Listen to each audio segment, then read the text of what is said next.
Kashi news channel, सच है तो बोलेगा। शारदीय नवरात्रि की शुरुआत अश्विन माह के शुक्ल पक्ष की प्रतिपदा तिथि से हो जाती है। उससे ठीक एक दिन पहले यानी अमावस्या को सभी पितृगण विदा हो जाते हैं। फिर माँ दुर्गा का आगमन होता है।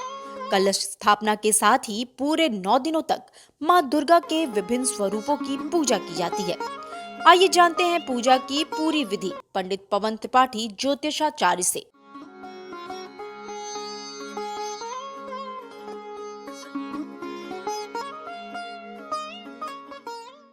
जगत जननी जगत धात्री इससे संहार कारिणी पालनी जगत तारिणी परा अम्बा जगदम्बा जो विश्वस्य बीजम है, जो खेल खेल में ही हास परिहास में ही पूरे ब्रह्मांड का जो सृजन कर देती है, जिससे यह प्रचोदयात सृष्टि चल रही है, प्रेरित हो रही है, यानी कि उत्पत्ति पालन और संहार की क्रियाएं जो प्रेरित हो रही हैं, इसी को गायत्री मंत्र में प्रचोदयात सबसे जाना जाता है, जो प्रेरित कर रही है, पूर्व प्रेरक है।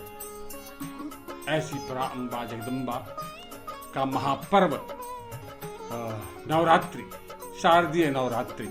वैसे नवरात्रियां स्पष्ट रूप से प्रकट रूप से दो होती है, शारदीय और वासंतिक। इनके बीच में भी नवरात्रियां पड़ती हैं 3-3 महीनों के अंतर पर, उसे गुप्त नवरात्रि के नाम से जाना जाता है। लेकिन ये प्रकट नवरात्रि है, जो शारदीय नवरात्रि है, इसका पूजन यजन बहुत विधि विधान से करना चाहिए।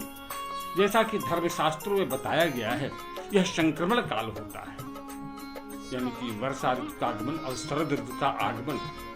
इससे इस समय में नाना प्रकार की बीमारियां समाज में फैल जाती हैं। ये मैं नहीं कह रहा, ऐसा देवी पुराण में वर्णन मिलता है। तो ऐसे समय में जब नाना प्रकार के विकार समाज में उत्पन्न हो जाए, तो हम किसकी शरण में चलें? भगवती दुर्गा। इसीलिए तो दुर्गा का नाम दुर्गा पड़ा, क्योंकि दुर्गम नामक दैत्य जो था, जो हमारी दुर्गति को दूर करे, जो दुर्गति है वही तो दुर्गम नामक दैत्य है, जो उसका दमन करे वही दुर्गा है। ऐसे समय में शारदीय नवरात्रि का महापर्व हम लोगों के बिल्कुल सामने है। 26 सितंबर से दिन सोमवार से यह पर्व प्रारंभ हो रहा है, और बहुत आनंद का विषय है कि इस बार देवी का आगमन और देवी का गमन यानी विसर्जन दोनों शुभता को लेकर के आया हुआ है। अगर हम आगमन की बात करें तो देवी का आगमन गज पर, हाथी पर आगमन हो रहा है, और गज पर ही गमन भी हो रहा है, यानी देवी का जो विसर्जन हो रहा है, देवी जो जा रही हैं वो भी हाथी पर ही। और दोनों का जो फल है धर्मशास्त्रों में, ज्योतिष शास्त्र में बताया गया है, वह जलदा शुभकरा ऐसा बताया गया है। यानी खूब वृष्टि हो, खूब वृष्टि होगी तो क्या होगा? फसल खूब पैदा होगी, फसल खूब पैदा होगा तो क्या होगा? समाज में प्रसन्नता, उल्लास और विपन्नता दूर होकर के संपन्नता का वास होगा। और इस प्रकार देवी का आगमन और गमन दोनों ही शुभता लिए हुए है। अगर हम बात करें नवरात्रि कितने दिनों की है, अधिकांशतः नवरात्रि में तिथि की वृद्धि अथवा तिथि का क्षय हो जाता है, लेकिन इस बार बहुत ही अच्छा है। 9 दिनों का संपूर्ण नवरात्रि प्राप्त हो रही है। 9 दिवस पर्यंत नवरात्रि रहेगी, श्रद्धा और विश्वास के साथ, और भगवती की उपासना इसमें करनी चाहिए। खास तौर से अगर हम बात करें तो इस नवरात्रियों का महत्व क्या है?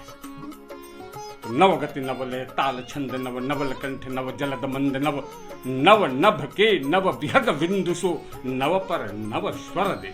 नई चैतन्यता, नई ऊर्जा हमको प्रदान हो, और हम इस नई ऊर्जा के साथ वर्ष पर्यंत पुनः ओजस्वी और बन करके अपने क्रियाकलापों में, सामाजिक कार्यों में बहुत दक्षता के साथ स्वस्थता और आरोग्यता को लेते हुए जीवन यापन करें।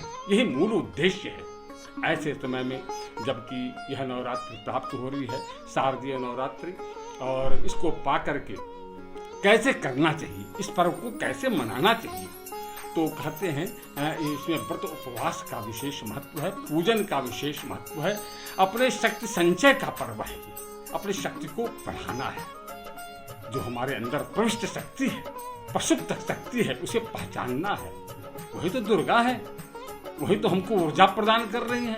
उसका संवर्धन किस प्रकार हम कर पाएं, इसी को हम उपासना के माध्यम से जानते हैं। तो हम पहले नवरात्रि के प्रथम दिवस हम कब आवाहन करें देवी का, इस पर विशेष बल दिया जाता है। और अधिकांश लोग पूछते हैं कि गुरुजी कलश का स्थापन कब करें, देवी का आवाहन कब करें। तो स्पष्ट रूप से देवी पुराण में बताया गया है, प्रातः आवाहे देवी। देवी का जो आवाहन है वह प्रातः काल ही करना चाहिए, और प्रातरेव विसर्जयेत्, और प्रातः काल ही देवी का विसर्जन। प्रातः काल जो है देव काल होता है। ऐसे समय में भगवती की उपासना, आवाहन, कलश स्थापन विशेष रूप से करने का विधान धर्मशास्त्रों में बताया गया है। और उसकी विधि क्या है? आप कलश स्थापन भी कर सकते हैं। कलश स्थापन अगर आप किन्हीं परिहार कारणों से नहीं कर पा रहे हैं तो आप मानसिक कलश स्थापन कर सकते हैं।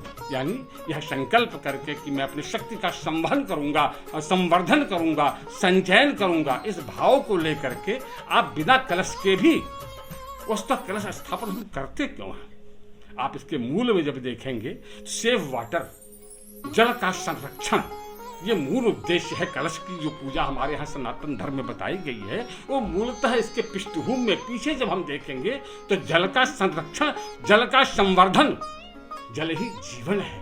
यही तो व्याख्या आज। और हम जानते हैं, जैसा कि आगामी वैज्ञानिक लोगों ने चेतावनी दे रखी है कि आगामी विश्व युद्ध जो है जल के लिए होगा।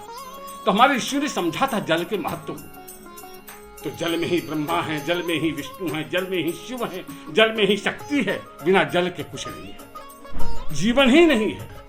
इसलिए हम जल की पूजा करते हैं। यह मूल संदेश है कि हम जल का संरक्षण करें, जल का संवर्धन करें। यही तो कलश है। कलश में और कुछ नहीं भरते हैं हम, कलश में केवल जल भरते हैं। और उसके बाद आप देखे होंगे आम का पल्लव डालते हैं, यानी शेफ ट्री, वृक्षों की रक्षा करें। जो हमारा धर्म है, ये सनातन धर्म बिल्कुल प्रकृति सापेक्ष धर्म है। हम प्रकृति के साथ जीना चाहते हैं। शक्ति की उपासना हम प्रकृति के सापेक्ष रह के करना चाहते हैं। आम का पल्लव, पंच पल्लव की विशेषता बताई गई है। पंच वृक्ष, उसमें अगर न मिले तो आम का वृक्ष का पल्लव, ये सब पूजनीय वृक्ष है। उसमें दुर्वा, कुमकुम, ये सब जो है भर करके, अक्षत डाल करके, कुछ द्रव्य डाल करके, सर्वौषधि इत्यादि औषधियाँ डाल करके उस कलश को हम स्थापित करते हैं। उसके ऊपर पूर्ण पात्र, चावल में पूर्ण पात्र भर करके रखते हैं, आम्र का पल्लव से सुशोभित करते हैं, उसके ऊपर नारिकेल चूदर में लपेट के रखते हैं। और बहुत सहज मंत्र है देवी के आवाहन का, और बहुत सरल और सहज ढंग से आपको अगर कर्मकांडी ब्राह्मण नहीं मिल पा रहे हैं, ऐसा संभव नहीं हो पाता कि सब जगह हर देश काल परिस्थिति में कर्मकांडी ब्राह्मण आपको प्राप्त हो, तो अपने घर में ही बहुत सरल मंत्र है। जयंती मंगला काली, भद्रकाली कपालिनी, दुर्गा क्षमा शिवा धात्री, स्वाहा सुधा नमोस्तुते। या और भी सरल मंत्र कर सकते हैं।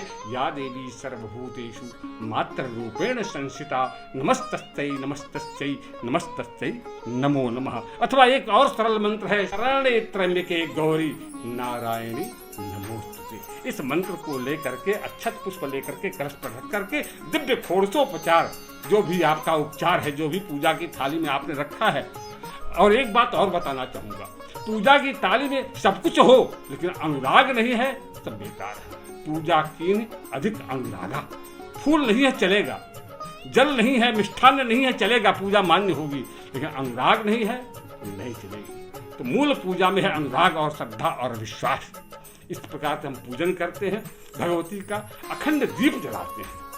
सामर्थ्य हो उस दीप की रक्षा कर पाए आप, क्योंकि अनुष्ठान पूर्वक जब हम कोई प्रोग्राम करते हैं, अपने घर में देवी की उपासना करते हैं, तो अनुष्ठान का मतलब ही होता है नियम। हम बंध जाते हैं, एक बंधन में रहते हैं। शुद्धता, पवित्रता और आचार विचार व्यवहार, आहार शुद्धि, इस सबको हम केंद्रीभूत करते हैं, तभी तो हम बीमारियों से लड़ेंगे। जैसा कि हमने बताया कि संक्रमण काल का यह महापर्व पड़ता है। संक्रमण से, बीमारियों से बचने के लिए हम इसको व्रत को उपासना करते हैं, भगवती की शरण में जानते हैं। उचित आहार विहार और व्यवहार को करते हुए अखंड दीप जलाएं, क्योंकि दीप साक्षात हमारे कर्मों के आध्यात्मिक और पुराणों में ऐसा वर्णन आया है। दीप जो है हमारे कर्म के साक्षी है। देवलोक में गवाही देते हैं कि हाँ, फला व्यक्ति ने हमारे सामने पूजन किया था। ये गवाही गुजरते हैं परमात्मा के सामने, तो प्रत्यक्ष दीप जो है जला करके अखंड ज्योति जला पाए तो वो भी जलाएं और 9 दिवस पर्यंत भगवती का पूजन करें। अगर आप 9 दिन व्रत रहने में सामर्थ्यवान हैं तो आप व्रत रहें, अन्न का त्याग कर दे, फल फूल खा करके रह सकते हैं।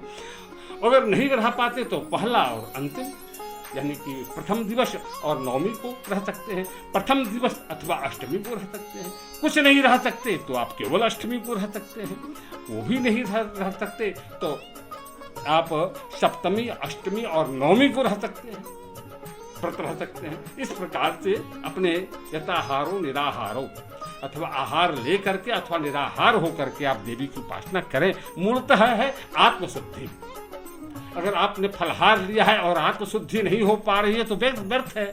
अगर आपने चावल दाल खा लिया है और आत्मशुद्धि है तो आपका वही फलहार हो जाएगा, चावल दाल ही आपका फलहार हो जाएगा। मूल है आत्मशुद्धि, पूजन करना चाहिए। और अंतिम दिन यानी विसर्जन वाले दिन, जैसा कि हमने कहा कि देवी का गमन भी इस बार हाथी पर ही हो रहा है। 9 दिन पूरा नवमी प्राप्त हो रही है। दूसरे दिन यानी बुधवार को दशमी है और दशमी के दिन जो है देवी का विसर्जन करना चाहिए। नवमी में, दशमी में हवन इत्यादि नहीं करेंगे, याद रखिएगा। दशमी में केवल विसर्जन करते हैं। हवन इत्यादि जो है लोकाचार्य में अष्टमी अथवा नवमी को ही कर लिया जाता है। नवमी को पाठ हो जाता है, नवमी को जप हो जाता है। नवरात्रियां प्रधान हैं हमारे यहाँ, तो नवमी के दिन हवन करना चाहिए और अष्टमी अथवा नवमी को कन्या पूजन करना चाहिए। कन्या हमारे यहाँ देखिए भगवती की उपासना में प्रत्यक्ष जो देवी कही गई हो कन्याएं हैं समाज में। ये सनातन धर्म है। सनातन धर्म निर्माण केवल मिट्टी के प्रतिमाओं में देवी का दर्शन नहीं करता, ये तुम्हारी आस्था है। हम पत्थर में उपासना नहीं करते हैं, हम पत्थर के अंदर बैठे देवत्व की उपासना करते हैं। पत्थर की कौन उपासना करता है? कोई नहीं करता। पत्थर के अंदर देवी बैठी हैं, लेकिन हम पत्थर तक ही सीमित नहीं हैं, हम जीवंत देवियों की भी पूजा करते हैं। धर्मशास्त्र तो कहा गया जितना नार्यस्तु पूज्यन्ते रमन्ते तत्र देवता, जहाँ नारियों का सम्मान होता है वही देवी वास करती है। तो हमारे यहाँ कन्याओं का पूजन, 12 वर्ष के कन्याओं का पूजन बताया गया है। विधिवत हवन जिस दिन करना हो कन्याओं को बुला करके पैर धोना चाहिए। पैर धोने के बाद उनको कुमकुम लगाना चाहिए, छत लगाना चाहिए, माला फूल पहनाना चाहिए, चूदर उठानी चाहिए और उनको खाने के लिए कुछ निवेदन करना चाहिए, द्रव्य दक्षिणा देकर उनकी पूजा करनी चाहिए विधिवत। सामर्थ्यवान है खूब दान भी करना चाहिए। ख्याल रहे कि 1 वर्ष से नीचे की बच्चियों को कन्या पूजन में शामिल न करें। बहुत से जगहों पर देखने को मिलता है कि 1 वर्ष से नीचे की बच्ची को भी कन्या पूजन में शामिल कर लेते हैं। ऐसा नहीं करना चाहिए। 1 वर्ष के बाद और 12 वर्ष के भीतर तक की कन्याओं को, और ब्राह्मण, क्षत्रिय, शूद्र और वैश्य कन्या पूजन में यह जाति भेद एकदम नहीं है। चाहे वो शूद्र कन्या हो, चाहे वो ब्राह्मण कन्या हो, सबको समान पंक्ति में अधिकार मिलता है। ये सनातन धर्म है।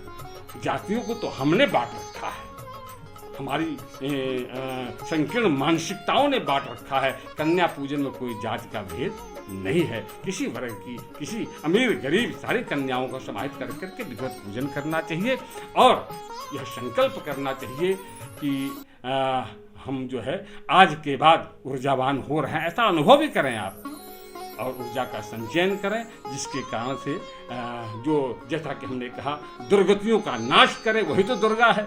तो विभिन्न नकारात्मक ऊर्जाओं से बचाते हुए हमको वर्ष पर्यंत हमारा जो योगक्षेम करे, ऐसी भगवती का स्मरण करते हुए भगवती का विसर्जन करना चाहिए। देखिए अभी 2-3 नवरात्रियां कोरोना काल से लेकर के जो पिछली नवरात्रियां हमने देखी हैं, उसमें देवी का आगमन और गमन दोनों अनुकूल नहीं था, जिसका परिणाम हमने देखा।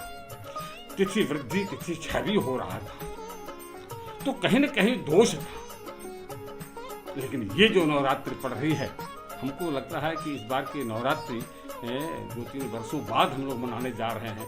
मंडप में प्रतिमाएं स्थापित होंगी, पुनः हम लोग फिर उसी पुराने रूप में होंगे। यह संकेत दे रहा है, क्योंकि देवी का आगमन और देवी का गमन दोनों गज पर हो रहा है। और गज पर होने का जो फल है अब वो यही है कि अच्छी बारिश होगी। अच्छी बारिश होगी तो धन धान्य की संपूर्णता होगी, क्योंकि ऐसा कहा गया है कि भारतवर्ष किसानों का देश है, तो कृषि उपज अच्छी होगी अच्छी बारिश होने से अच्छी उपज होगी और संपन्नता होगी। लोक में कल्याण में अनाचार, दुराचार, व्यभिचार कम फैलेगा और सभी लोग आरोग्यवान होंगे, स्वस्थ होंगे, प्रसन्न होंगे। देश प्रगति के राष्ट्र मार्ग पर आगे बढ़ेगा। यही इस वर्ष के नवरात्र का फल होगा।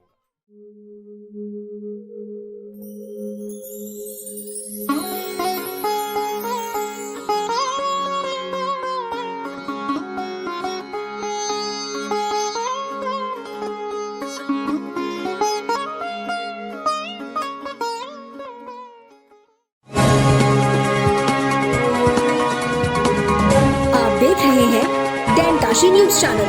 सच है तो बोलेगा।